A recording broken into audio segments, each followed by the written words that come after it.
TDR Network presents Inspire 2015.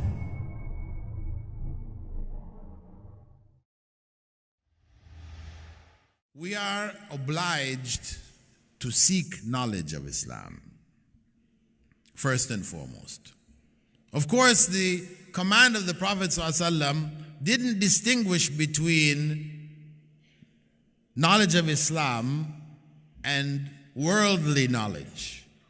He just said seeking knowledge is obligatory on every Muslim.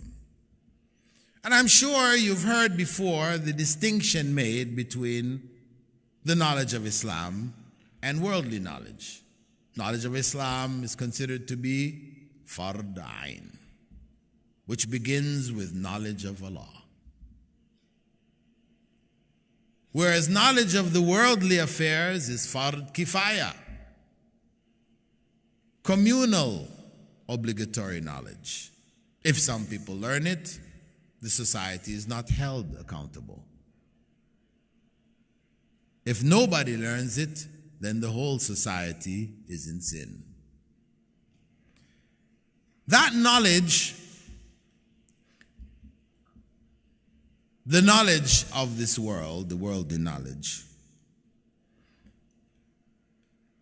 is divided into two types of knowledge. The knowledge of the deen, we know. We said that's individual obligatory knowledge, fard ayn, beginning with knowledge of Allah, knowledge of the Messenger of Allah, knowledge of Islam, and so on and so forth. But the worldly knowledge which concerns us, what of that knowledge? Well, we have to distinguish in that knowledge between what is true knowledge and what is false. We're obliged to seek it, but only the true knowledge from amongst it. Meaning, for example, knowledge of how to prevent death. Where the West spends millions of dollars in an attempt to learn how to stop the biological clock.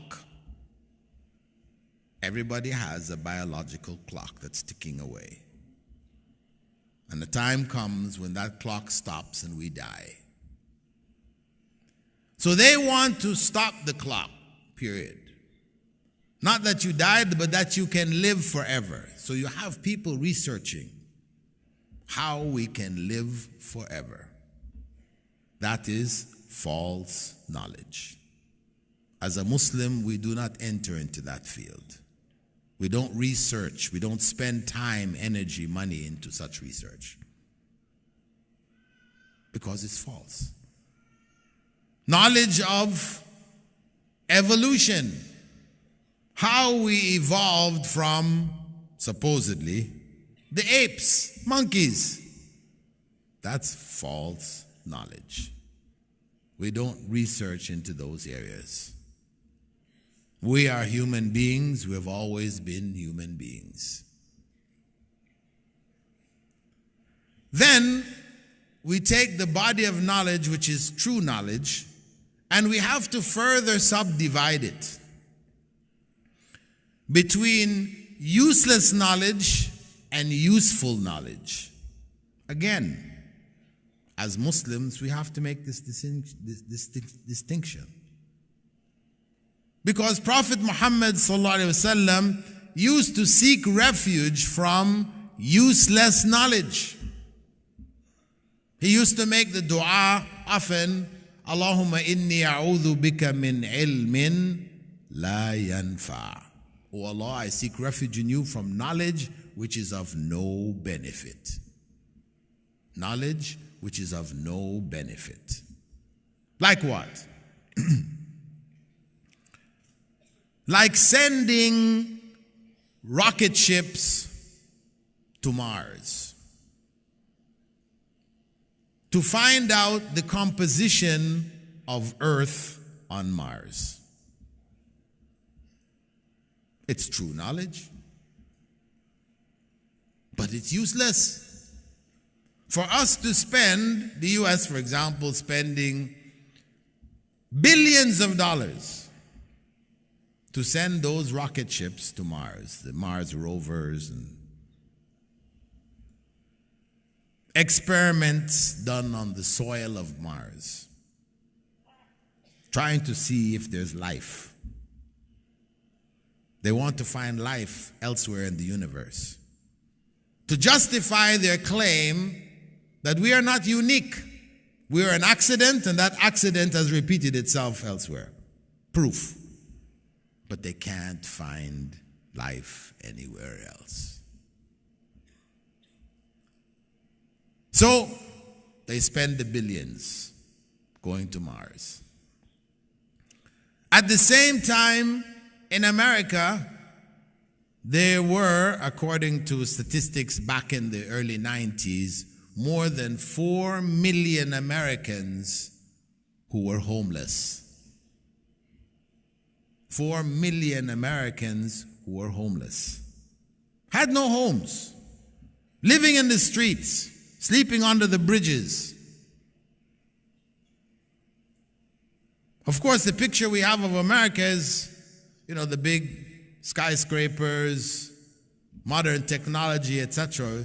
It's hard to believe there are actually people who sleep in the streets,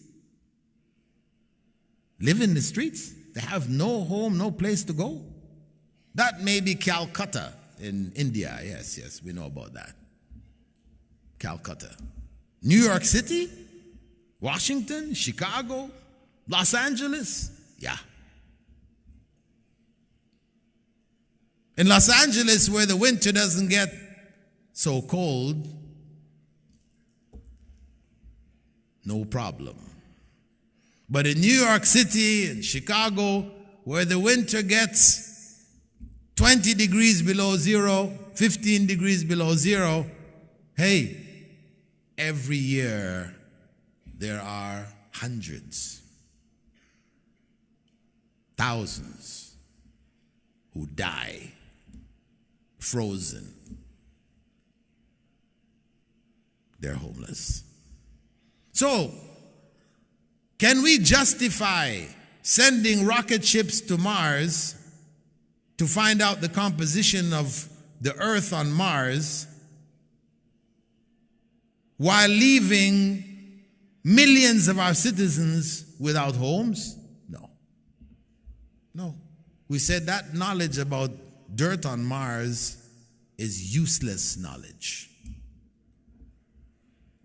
So we, as Muslim scientists, etc., would only research in the useful knowledge.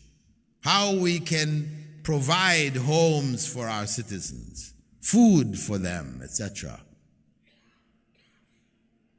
So we have a different focus. We are looking at knowledge for the benefit of knowledge, not knowledge for the sake of knowledge. That is Western secular philosophy of knowledge. Knowledge for the sake of knowledge. No. If it's useless knowledge, if it's false knowledge, no. Knowledge for its benefit. That's why the Prophet ﷺ said, Khairun nas anfa'uhum linnas. The best of people are those most beneficial to the mass. Most beneficial to people. Useful knowledge.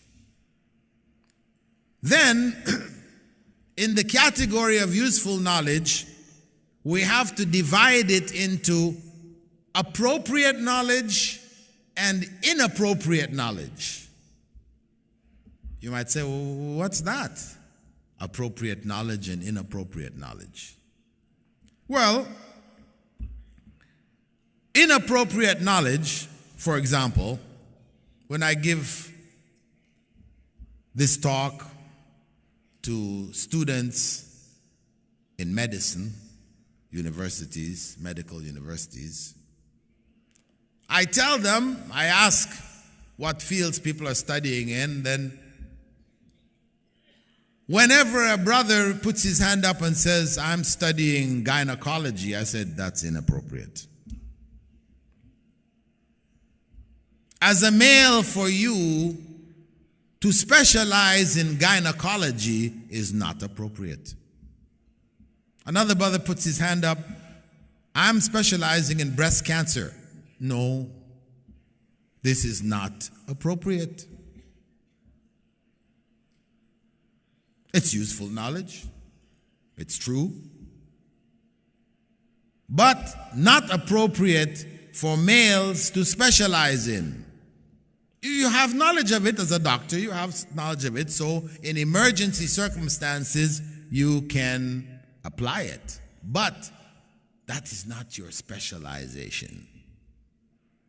A sister puts her hands up and she says she's specializing in prostate cancer. I said, no, that's not appropriate. You understand this point? I think it's pretty clear. We have appropriate knowledge and inappropriate knowledge. Donate now. Go to thedailyreminder.org/donate.